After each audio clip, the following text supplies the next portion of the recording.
Good afternoon Sunil sir. Sunil sir, आज ये आपने पूरी सिचुएशन तो बहुत अच्छे से एक्सप्लेन कर दी। इसका असर एक और सेक्टर पर हमें देखने को मिला है, वो है डिफेंस स्टॉक्स। डिफेंस स्टॉक्स पहले जब इंडिया और पाकिस्तान की वॉर हुई थी तब भी हमने देखा था कि एकदम से सर्ज हुआ था उनमें, और आज भी हमने देखा कि बीडीएल, एचएल, बीएल जितने भी स्टॉक्स है करीबन 4-4% तक बढ़ गए हैं। ऐसे में इस सेक्टर में जो हम अभी बात कर रहे थे कि अब जब मार्केट गिरती है तो वैल्यूएशन का क्वालिटी स्टॉक्स और इस चीज का कंसर्न आता है, तो ऐसे में क्या आपको डिफेंस में क्वालिटी नजर आती है इस वक्त? क्या उनकी वैल्यूएशन सही लगती है इस वक्त, और उनका ग्रोथ पर्सपेक्टिव क्या लगता है आपको इस वक्त? तो डिफेंस में ओके ठीक है, तो थोड़ा लंबा आंसर मैं दूंगा। ठीक है। तो जैसे आपने कहा कि डिफेंस की जो रैली पहले हुई थी बिकॉज ऑफ ओवरऑल एक पीएसयू की रैली। ओके, फिर उसके बाद सितंबर की सेलिंग में डिफेंस का करेक्शन हुआ था, क्योंकि ये ज़्यादातर डिफेंस कंपनियां कैपिटल गुड सेक्टर में हैं, जहाँ पे उसको सिक्लिकल, जैसे मैं बात कर रहा था सिक्लिकल है, तो वो ज्यादा गिर रही थी। फिर इंडो पाक वार से वापस वहाँ पे एक अप ट्रेंड जो दिखा, बिकॉज माहौल हॉर का माहौल में डिफेंस का आउटलुक अच्छा दिख रहा था, राइट। अब ये जो स्थिति हम बता रहे हैं ना, तो वहाँ पे क्या है कि मुझे डिफेंस की, अभी डिफेंस इंडेक्स ने 3 साल में 6 गुना रिटर्न दिया है, राइट। तो ऑब्वियसली बहुत पैसा बन चुका है इसमें। मगर फ्यूचर के लिए अगर बात करें तो मेरी दो व्यूज है, एक short term versus long term. Okay, अभी शॉर्ट टर्म में क्या है कि डेफिनेटली वॉल्टिलिटी रह सकती है because of the capital goods sector के अंदर इनका पेश होना।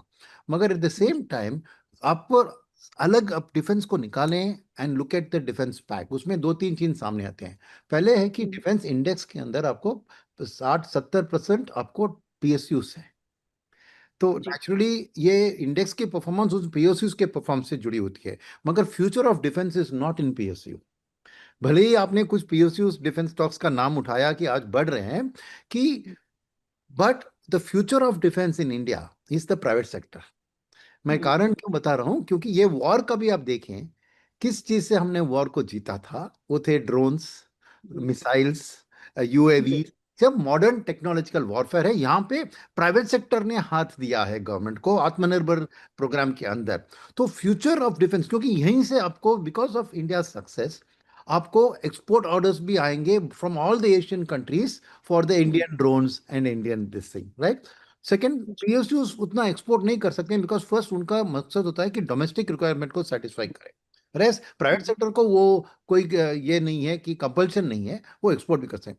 सेकेंड, थोड़ी मीडियम टर्म फ्यूचर उठाएं तो यूरोप में, क्योंकि अभी आपने देखा कि यूक्रेन ने कितनी अच्छी तरह से ड्रोन का इस्तेमाल करके रूस पे अटैक किया था, राइट। तो अब हर यूरोपियन देश जो है, क्योंकि अमेरिका भी नाटो से धीरे धीरे हट रही है, वो अपने आप अभी डिफेंस की बात अभी सोच रहे, इतने साल से वो अमेरिका के ऊपर डिपेंडेंट थे। तो हर यूरोपियन देश के बजट में एक डिफेंस का अलोकेशन बढ़ रहा है, और उसका सेटिस्फैक्शन भी सब पूरे एक ड्रोन की तरह मॉडर्न टेक्नोलॉजिकल वॉरफेयर पे ऊपरी होगा। तो मेरा मानना है कि Indian private sector defence companies का यूरोप को अच्छा एक डिफेंस का ऑर्डर बढ़ते हुए दिख सकता है। तो मेरा मानना है कि जो हमारी एक्सपोर्ट्स है डिफेंस में करीबन 23,000-24,000 करोड़ की थी लास्ट ईयर।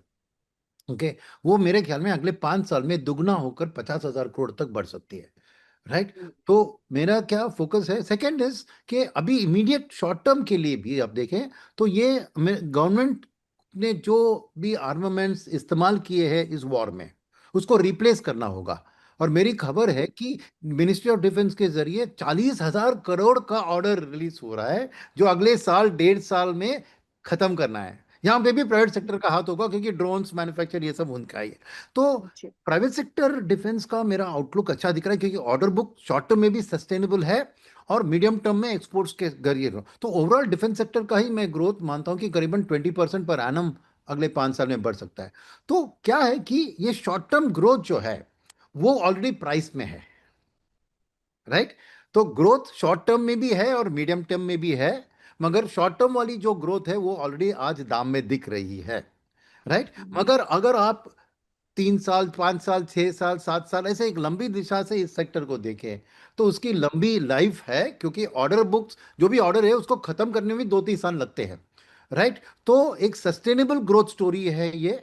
क्या है कि आपको एक लंबा टाइम देने की जरूरत है, क्योंकि अच्छी खबर दाम में है ऑलरेडी, ये वैल्यू बाय नहीं है। ये ग्रोथ बाई है, और मेरा कॉन्फिडेंस है कि लॉन्ग टर्म में ये ग्रोथ जस्टिफाई होकर आपको रिटर्न्स अच्छा दिलवा सकता है। तो अगर आप अभी इसमें निवेश कर रहे हैं तो दो तीन सलाह। एक, तो आप स्टैगर्ड तरीके से कीजिए, क्योंकि शॉर्ट टर्म में वॉलेटिलिटी जारी रहेगी, because price is close to the future value already. तो इसलिए कुछ भी करेक्शन आए तो यहाँ पे असर पड़ सकता है, तो एक स्टैगर्ड तरीके से आप अलोकेट कीजिए। सेकंड, आप डिफेंस के अंदर ही दो स्ट्रैटेजीज हो सकते हैं। डिफेंस इंडेक्स को नहीं खरीदे, बिकॉज वो लार्जली पीएसयू ओरिएंटेड है। तो आपके पास है कि आप इंडिविजुअल डिफेंस स्टॉक्स को खरीद सकते हैं, या फिर इंफ्रा फंड, जो कि ये सब कैपिटल गुड्स सेक्टर में आते हैं, उनका अलोकेशन टू डिफेंस स्टॉक्स अच्छा होगा। तो इंफ्रा फंड्स के जरिए आप डिफेंस को प्ले कर सकते हैं, या अपने आप डिफेंस स्टॉक्स को खरीदने की सोच रहे हैं तो डेफिनेटली आप डाइवर्सिफाई कीजिए, एटलीस्ट 15 to 20 स्टॉक्स इस सेक्टर में खरीदिए, और टिल्ट होना चाहिए प्राइवेट सेक्टर की ओर। सो मे बी 60-65% प्राइवेट सेक्टर, और 35-40% में मे बी आप पीएसयू डिफेंस में कीजिए। तो ये तीन चीज, बहुत long term approach, staggered investment buying, और tilt towards private sector which cannot come from your index। Sir, ये मन में रख के आप डिफेंस को अप्रोच कर सकते हैं। बिल्कुल sir. Good afternoon Anshul sir. Anshul sir, sir ने तो डिफरेंस के बारे में बहुत अच्छे से एक्सप्लेन कर दिया आपको। अब मार्केट में आपने लेवल्स तो बता दिए कि इन लेवल्स पे लगता है कि सपोर्ट मिलेगा, लेकिन अब इन लेवल्स पे अच्छा क्या लग रहा है आपको खरीदने के लिए? देखिए, हम इस समय मिड कैप स्मॉल कैप ज्यादा चल रहा है, तो सुबह हमने फिनो पीवी बाई दिया था, 7-8% बढ़ा है। एससीआई ठीक लग रहा है, वो भी 7-8% बढ़ा है। बट अब चूंकि मार्केट थोड़ा सा वोलेटाइल फेज में आया है, I would stick to again large caps में अपने अदानी ग्रुप, टाटा ग्रुप, और जो स्टॉक्स रिकमेंड किए मैं उन्हीं पे स्टिक करके रहूंगा, at least from the safety point of view, क्योंकि वहां पे स्टॉप लॉसेस कटने की चांसेस बहुत कम है। और 4 दिन में करेक्शन करके अदानी ग्रीन भी 1060 से वापस 1000 रुपए आया है। एटीजीएल 708 का टारगेट कंप्लीट करके वापस नीचे आया है। टाटा मोटर्स में भी 30 रुपए की गिरावट आई है। मैं इन्हीं स्टॉक्स में वापस से बाइंग करना ज्यादा पसंद करूंगा। बाकी मिड कैप स्मॉल कैप तो हम अपने क्लाइंट्स को रिकमेंड कर ही रहे हैं, बट थोड़ा सा मैं mid cap small cap public media पे रिकमेंड करने से इसलिए बचता हूँ कि लोग स्टॉप लॉसेस नहीं लगाते हैं, और मिड कैप स्मॉल कैप बिना स्टॉप लॉस के 30-40% गिर जाना बहुत आम बात होती है। तो I would refrain from mid cap small cap, but large cap में ये 4-6 स्टॉक्स ज्यादा अच्छे लग रहे हैं, इनको ऐड कर सकते हैं। एक इंडेक्स में अगर ट्रेड लेना है तो करंट मार्केट प्राइस से बैंक निफ्टी वापस से बाई लग रही है, जो हमने लेवल डिस्कस किया था 55,534 का, उसके ऊपर टिक रही है। अगर किसी को फ्यूचर एंड ऑप्शन में ट्रेड करना है, बैंक निफ्टी में 150-200 पॉइंट का स्टॉप लॉस लगाते हैं, पर गैप फिल होने का, प्लस में आने के चांसेस बढ़ रहे हैं। बिल्कुल। आज एक ही इंडेक्स है जो हरे निशान में कामकाज कर रहा है, वो है आईटी इंडेक्स। वहीं OFSS, tech Mahindra, Coforge, LTI Mindtree, Repco जैसे स्टॉक्स में हरा निशान बना हुआ है। अंशुल का एक सवाल है सुनील सर के लिए, तो अंशुल आप ये सवाल सुनील सर से पूछ सकते हैं। देखिए, सुनील सर से मेरा ये सवाल है कि यूएस मतलब बीच में झूलता रहता है, कभी ऑयल सरप्लस हो जाता है, कभी ऑयल डेफिसिट हो जाता है। तो क्या ये जो ईरान के साथ इतना टेंशन चल रहा है, ये पर्दे के आगे कुछ और दिखा रहे हैं?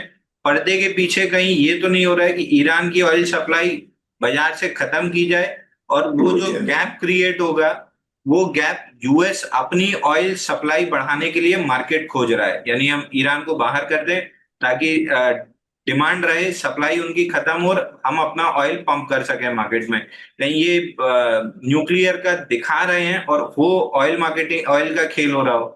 नहीं, आप इनफैक्ट आपके शो से आने से पहले मैंने इस पर बात की थी। मैं बताता हूँ आपको कि ईरान का पूरा ऑयल सप्लाई चीन को जाता है। तो इसके कारण कोई बदलाव नहीं आ सकता है, कि क्योंकि चीन को अमेरिकन सैंक्शंस का कुछ परवाह नहीं है। तो एज इट इज बाकी के देश में कोई भी देश ईरान की ऑयल नहीं खरीद रहा था अमेरिकन सैंक्शंस। इंडिया भी, जिसका ईरान के साथ बहुत क्लोज गठबंधन था, अपने इंडियन ऑयल कंपनी में भी उनका स्टेक भी है, बट फिर भी इंडिया भी ईरान से खरीदना खत्म बंद कर दिया था। और पूरा का पूरा ईरान का ऑयल सप्लाई चीन को जा रहा है। तो इसलिए कोई असर ईरान की सप्लाई को घटने में इसमें कोई नहीं, कि चीन तो कितना भी ईरान सप्लाई करेगी वो तो खरीदती रहेगी, तो नो प्रॉब्लम। डर ये है कि ईरान काउंटर एक्शन में हॉर्मुज स्ट्रेट को बंद कर जाता है। तो अगर हॉर्मुज स्ट्रेट को वो बंद कराती है, इधर एम्बार्गो लगाती है, या फिर कहती है कि मैं बॉम्ब लगाऊंगा जो भी शिप हॉर्मुज स्ट्रेट से जाने की कोशिश करती है तो बाकी के देश के ऑयल भी हॉर्मुज से बाहर नहीं निकल सकता है। वो है डेंजर जिसके कारण तेल का दाम इतना बढ़ गया है। अब ये स्ट्रैटेजिकली क्या अमेरिका इसको तेल को ऑयल को बढ़ाने के लिए कर रही है? मेरा मानना है कि नहीं, क्योंकि अल्टीमेटली यूएस इन्फ्लेशन में गैस के प्राइसेस बहुत इंपॉर्टेंट होते हैं, क्योंकि अमेरिकन बहुत ट्रैवल करते हैं। तो यूएस का इंटरेस्ट है तेल के दाम को कम रखने में, क्योंकि इसीलिए वो सऊदी अरेबिया भी दबाव डाल रहे थे कि प्रोडक्शन को बढ़ाओ, ओके, ताकि तेल का दाम नीचे रहे, क्योंकि अल्टीमेटली इन्फ्लेशन, क्योंकि टैरिफ का असर तो इन्फ्लेशन के ऊपर आना ही है अमेरिका में, उसके साथ ये तेल का दाम का इन्फ्लेशन भी आ गया तो ट्रम्प के लिए सिचुएशन बहुत मुसीबत वाली हो जाएगी। तो मेरा मानना है कि ये कोई ऑयल रिलेटेड वॉर नहीं है, ये एक जेन्युइन ईरान, क्योंकि इसराइल मानती है कि Iran he the focal point of all anti Jewish anti Israel sentiment है, और वही फिनेंस कर रही है हमास को, इसलिए उनका न्यूक्लियर कैपेबिलिटी को खत्म करना उनका मकसद था, बहुत प्लान करके किया है। और अमेरिका ने इराक से अपना डिप्लोमेटिक पर्सनल को इवैक्यूएट किया, बट कुछ उसके अलावा उन्होंने संबंध नहीं किया। इनफैक्ट ट्रम्प कोशिश कर रहे थे ईरान किसी तरह न्यूक्लियर डील को साइन करे, तो वो उनके ट्वीट्स में भी वो बता दिख रहा था कि Iran close to signing, but Israel ने आई थिंक बिना अमेरिका के अप्रूवल के ही अटैक किया है। तो मेरा मानना है कि अमेरिका इज ओनली रिएक्टिंग, और वो ओपनली अगेंस्ट इसराइल नहीं जा सकते, because Jewish community is very strong and powerful in America. तो आई डोंट थिंक दैट जो आपकी एक थॉट प्रोसेस है कि क्या तेल के दाम को हाई करवाने के लिए अमेरिका ऐसे कर रही है, मुझे ऐसा नहीं लगता है। उनका भी इंटरेस्ट है कि तेल के दाम कम ही रखा जाए। अंशुल, आईटी स्टॉक्स में क्या करेंगे? Tech Mahindra, Coforge, LTI Mindtree, Wipro, कुछ पसंद? देखिए मैं लार्ज कैप टॉप 4 से ही उनके साथ ही जाऊंगा, इन्फोसिस, टीसीएस, एचसीएल टेक और टेक महिंद्रा। अगेन हमने काफी समय डिस्कस किया था आईटी सेक्टर पे, आईटी इंडेक्स को कि 38,073 पे मेजर रेजिस्टेंस है, वीकली चार्ट पे स्विंग हाई है, 1 साल का 3 साल का वीवैप है, वीकली पे 50 पीरियड मूविंग एवरेज है, इसको निकालना मुश्किल होगा। 7 से 8 हफ्ते की मैं कंसोलिडेशन एक्सपेक्ट कर रहा था, लेकिन 3 हफ्ते की इनसाइड बार बना के करंट वीक में ओपन लो के साथ सिनेक्स आईटी ने इस रेंज का ब्रेकआउट दे दिया है। अब 1 से 2 हफ्ते अगर यहाँ पे सस्टेन कर लेता है 38,300 के ऊपर, एक छोटा सा रेजिस्टेंस 39,975 पे है, उसके बाद एक आध गैप भी है, बट ओवरऑल जो पहला टारगेट बनेगा आईटी इंडेक्स का 43,431 का बनेगा, यानी लगभग 7 से 8% की अपसाइड आईटी इंडेक्स पे दिख रही है। और ये भी एक बहुत बड़ा रेजिस्टेंस नहीं है, इसके ऊपर जब निकलेगा तो ऑल टाइम हाई निकल जाएगा। तो बेसिकली मेरे को यहाँ से अगर ये ब्रेकआउट सस्टेन होता है 38,300 का, मेरे को सीएनएक्स आईटी पे ऑल टाइम हाई दिख रहा है। कैन स्ट्रेच 9 से 12 महीने लगा सकता है, बट ये लेवल आते हुए दिख रहे हैं। मैं अपने 4 जो मेजर है उन्हीं के साथ रहूंगा, क्योंकि उन्हीं में पहले ऑल टाइम हाई बनेगा। सस्टेन इंस्टीट्यूशन बाइंग उसी में दिख रहा है। मैं mid cap small cap avoid करूंगा आईटी में।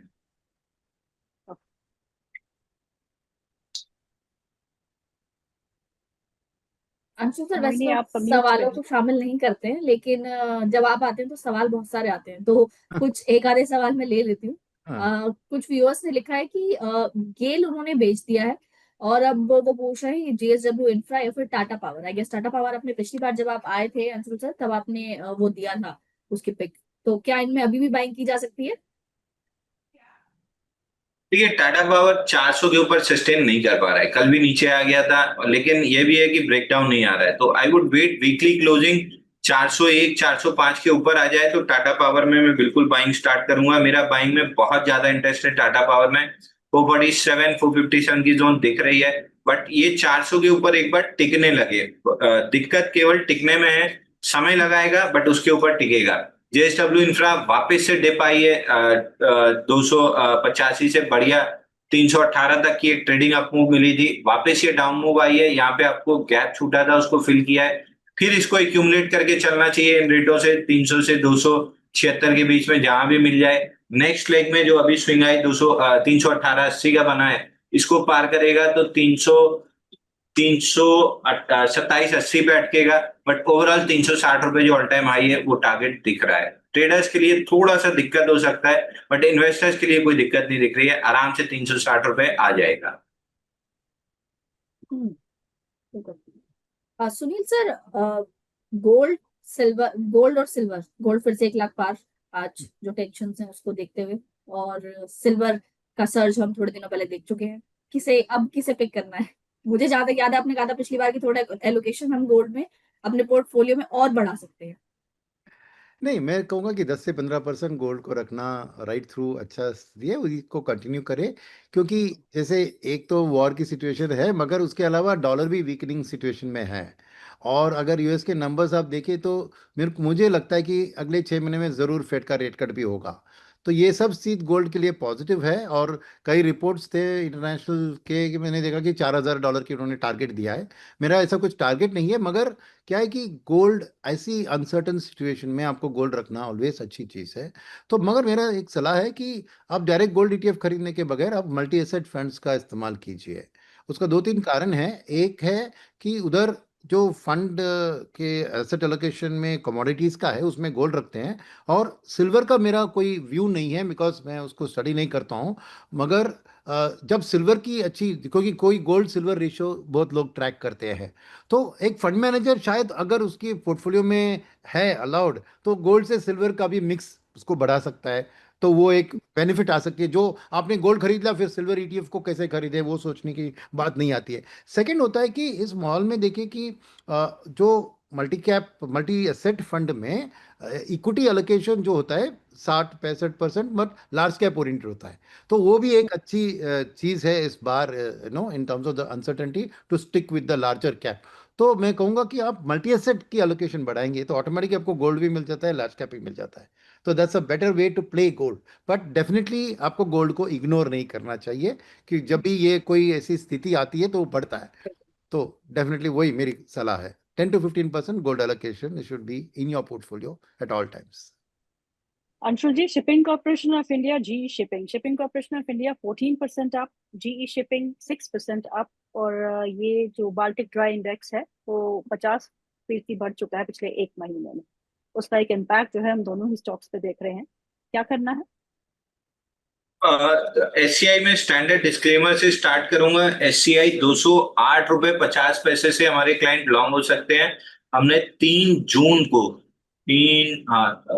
जून को जब इसमें ब्रेकआउट आ रहा था फ्रॉम टाइट एरिया, हमने बाई कॉल रेकमेंड किया था, तो हमारे क्लाइंट्स इसमें लॉन्ग हो सकते हैं। एससीआई का टारगेट मेरे को ऊपर पूरे फॉल का, जो कि चौथे हफ्ते में 64% की आई थी, इसका 50% रिट्रेसमेंट 260-265 की जोन में है, वहां तक मेरे को आते हुए दिख रहा है। इसके अलावा बाकी स्टॉक्स मेरे को बहुत अच्छे नहीं लग रहे हैं। ट्रेलिंग स्टॉप लॉस 3-4% का लगा के 5% का आप होल्ड कर सकते हैं, but better trading bet with volumes केवल एससीआई में दिख रहा है। अंशुल, बहुत बहुत शुक्रिया आज प्रोग्राम में शामिल होने के लिए। Thank you so much for your time. Sunil sir, thank you so much for your time. It's always a pleasure to host you. तो प्रोग्राम को यहीं समाप्त करते हैं। 1 बजे मैं आपसे फिर मुलाकात करूंगी जहाँ आपके सवालों के जवाब लेके मैं हाजिर होंगी। So thank you so much for watching Jagran business, and please keep watching Jagran business and keep on sending your questions also.